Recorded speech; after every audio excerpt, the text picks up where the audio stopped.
Materi kuliah Hukum Ketenagakerjaan. Topik ke-23 dari 60 topik. Pemutusan hubungan kerja dan tahapannya. Bagian pertama. Pengertian PHK. Undang-Undang Nomor 13 Tahun 2003 sudah mengatur ketentuan tentang pemutusan hubungan kerja yang terjadi pada badan usaha. Badan usaha dimaksud baik yang berbadan hukum maupun yang tidak berbadan hukum, milik orang perseorangan, milik persekutuan atau milik badan hukum, baik milik swasta maupun milik negara, maupun usaha-usaha sosial dan usaha-usaha lain yang mempunyai pengurus dan mempekerjakan orang lain dengan membayar upah atau imbalan dalam bentuk lain. Undang-Undang Nomor 13 Tahun 2003 Pasal 1 Angka 25 menjelaskan bahwa definisi pemutusan hubungan kerja, atau PHK, adalah pengakhiran hubungan kerja karena suatu hal tertentu yang mengakibatkan berakhirnya hak dan kewajiban antara buruh atau pekerja dan pengusaha. Mengenai PHK itu sendiri secara khusus juga diatur dalam Undang-Undang Nomor 2 Tahun 2004 tentang Penyelesaian Perselisihan Hubungan Industrial, atau PPHI. Dengan berlakunya Undang-Undang Nomor 2 Tahun 2004 tentang PPHI tersebut, Undang-Undang Nomor 12 Tahun 1964 tentang Pemutusan Hubungan Kerja di Perusahaan Swasta dan Undang-Undang Nomor 22 Tahun 1957 tentang Penyelesaian Perselisihan Perburuhan, atau P3, dinyatakan tidak berlaku lagi. Namun, peraturan pelaksanaan kedua undang-undang tersebut masih tetap berlaku sepanjang tidak bertentangan dengan Undang-Undang Nomor 2 Tahun 2004 tentang PPHI. Undang-Undang Nomor 2 Tahun 2004 tentang PPHI, istilah sengketa yang digunakan adalah perselisihan atau perselisihan hubungan industrial. Dalam Pasal 1 Angka 4 Undang-Undang Nomor 2 Tahun 2004 tentang PPHI disebutkan bahwa perselisihan pemutusan hubungan kerja adalah perselisihan yang timbul karena tidak adanya kesesuaian pendapat mengenai pengakhiran hubungan kerja yang dilakukan oleh salah satu pihak.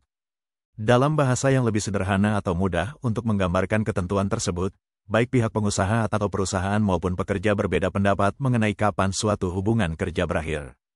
Pihak pengusaha kadang-kadang melakukan pemutusan hubungan kerja terhadap pihak pekerja, tetapi pihak pekerja merasa dirugikan atas keputusan tersebut karena merasa masih berhak untuk bekerja. PHK berarti berkaitan dengan pemenuhan hak-hak ekonomi pekerja dan kondisi keuangan dari perusahaan.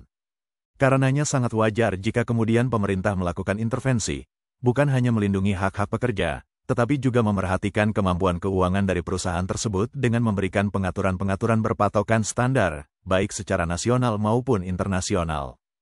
Praktiknya, tidak semua perusahaan menerapkan ketentuan mengenai PHK dalam memberikan kompensasi pesangon kepada pekerja jika hubungan kerja berakhir. Hal tersebut kadang-kadang dikaitkan dengan status hukum dari perusahaan. Kata perusahaan selalu diidentikan dengan perseroan terbatas, atau PT, pihak pengusaha acap kali mengelak atau bahkan menanamkan pengertian kepada karyawannya bahwa perusahaannya bukan sebuah PT. Akibatnya, munculnya PHK tidak menjamin hak-hak pekerja menjadi utuh sesuai dengan yang diharapkan oleh undang-undang.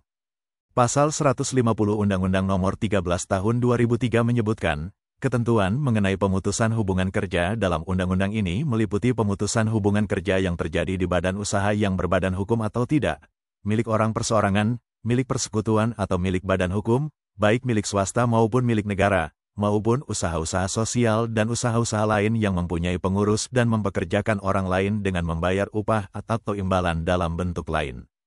Melihat isi pasal tersebut, badan usaha yang mempekerjakan tenaga kerja dan membayar upah atau imbalan dalam bentuk lain, harus mengikuti ketentuan PHK. Dalam Undang-Undang Nomor 13 Tahun 2003, mereka itu sebagai berikut: A. Badan usaha berbentuk badan hukum. B. Badan usaha yang tidak berbentuk badan hukum. C. Badan usaha milik persekutuan. D. Badan usaha milik swasta. E. Badan usaha milik negara. F. Badan-badan sosial dan badan usaha lainnya yang memiliki pengurus dan mempekerjakan orang lain dengan membayar upah atau imbalan dalam bentuk lain. Tahapan PHK. Ketentuan Pasal 151 Undang-Undang Nomor 13 Tahun 2003 menetapkan 3 tahapan yang harus ditempuh dalam hal pengusaha berkehendak untuk memutuskan hubungan kerja dengan buruh atau pekerja. Pertama, pengusaha, pekerja atau buruh, serikat pekerja atau buruh, dan pemerintah, dengan segala upaya harus mengusahakan agar jangan terjadi pemutusan hubungan kerja. Berdasarkan penjelasan ketentuan ini, frasa "dengan segala upaya" merujuk pada aktivitas atau kegiatan positif yang pada akhirnya dapat mencegah terjadinya pemutusan hubungan kerja, termasuk antara lain, pengaturan ulang jam kerja, tindakan penghematan, restrukturisasi atau reorganisasi metode kerja, dan upaya untuk mengembangkan pekerja atau buruh. Kedua, bila mana dengan segala upaya yang dilakukan, tidak dapat dihindari pemutusan hubungan kerja, maka maksud untuk memutuskan hubungan kerja wajib dirundingkan oleh pengusaha dan serikat pekerja atau buruh, atau dengan pekerja atau buruh apabila pekerja atau buruh yang bersangkutan tidak menjadi anggota serikat pekerja atau serikat buruh. Ketiga, jika perundingan tersebut benar-benar tidak menghasilkan persetujuan, pengusaha hanya dapat memutuskan hubungan kerja dengan pekerja atau buruh setelah memperoleh penetapan dari Lembaga Penyelesaian Perselisihan Hubungan Industrial. Penetapan PHK oleh Lembaga Penyelesaian Hubungan Industrial. Prosedur yang harus ditempuh dalam hal pengajuan permohonan untuk mendapatkan penetapan pemutusan hubungan kerja ke hadapan Lembaga Penyelesaian Perselisihan Hubungan Industrial diatur di dalam ketentuan Pasal 152 Undang-Undang Nomor 13 Tahun 2003. Permohonan penetapan pemutusan hubungan kerja diajukan secara tertulis kepada Lembaga Penyelesaian Perselisihan Hubungan Industrial disertai alasan yang menjadi dasarnya. Permohonan tersebut dapat diterima oleh lembaga itu hanya apabila telah dirundingkan sebagaimana dimaksud dalam ketentuan Pasal 151 Ayat 2 Undang-Undang Nomor 13 Tahun 2003. Penetapan atas permohonan pemutusan hubungan kerja hanya diberikan oleh lembaga tersebut jika ternyata maksud untuk memutuskan hubungan kerja telah dirundingkan, tetapi perundingan tersebut tidak menghasilkan kesepakatan. Ketentuan Pasal 152 Undang-Undang Nomor 13 Tahun 2003 mengulang syarat wajib adanya perundingan terlebih dahulu sebelum permohonan pemutusan hubungan kerja dapat ditetapkan. Namun demikian, ketentuan tersebut tidak memberikan kriteria atas dasar mana Lembaga Penyelesaian Perselisihan Hubungan Industrial akan menetapkan dikabulkan atau ditolaknya permohonan. Larangan PHK. Pengusaha dilarang melakukan pemutusan hubungan kerja dengan alasan 1. Pekerja atau buruh berhalangan masuk kerja karena sakit menurut keterangan dokter selama waktu tidak melampaui 12 bulan secara terus-menerus. 2. Pekerja atau buruh berhalangan menjalankan pekerjaannya karena memenuhi kewajiban terhadap negara sesuai dengan ketentuan peraturan perundang-undangan yang berlaku. 3. Pekerja atau buruh menjalankan ibadah yang diperintahkan agamanya. 4. Pekerja atau buruh menikah. 5. Pekerja atau buruh perempuan hamil, melahirkan, gugur kandungan, atau menyusui bayinya. 6. Pekerja atau buruh mempunyai pertalian darah dan atau ikatan perkawinan dengan pekerja atau buruh lainnya di dalam satu perusahaan, kecuali telah diatur dalam perjanjian kerja, peraturan perusahaan, atau perjanjian kerja bersama. 7. Pekerja atau buruh mendirikan, menjadi anggota dan, atau pengurus serikat pekerja atau serikat buruh. Pekerja atau buruh melakukan kegiatan serikat pekerja atau serikat buruh di luar jam kerja, atau di dalam jam kerja atas kesepakatan dengan pengusaha, atau berdasarkan ketentuan yang diatur dalam perjanjian kerja, peraturan perusahaan, atau perjanjian kerja bersama. 8.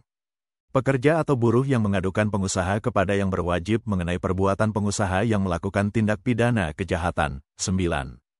Karena perbedaan paham, agama, aliran politik, suku, warna kulit, golongan, jenis kelamin, kondisi fisik, atau status perkawinan. 10. Pekerja atau buruh dalam keadaan cacat tetap, sakit akibat kecelakaan kerja, atau sakit karena hubungan kerja yang menurut surat keterangan dokter yang jangka waktu penyembuhannya belum dapat dipastikan. Itulah topik ke-23 Hukum Ketenagakerjaan, yang dimaksudkan membantu para mahasiswa untuk lebih mudah memahami dan menjadi wawasan bagi masyarakat umum. Tutorial dituturkan dan disubtitelkan agar dapat ditonton, dibaca sambil didengarkan. Untuk pemahaman yang lebih baik, putar dan dengarkan video berulang-ulang. Subscribe dan like, agar Anda mendapatkan update video lainnya. Bagikan link video ini, agar teman lain mendapat manfaat dari channel ini. Sampai jumpa.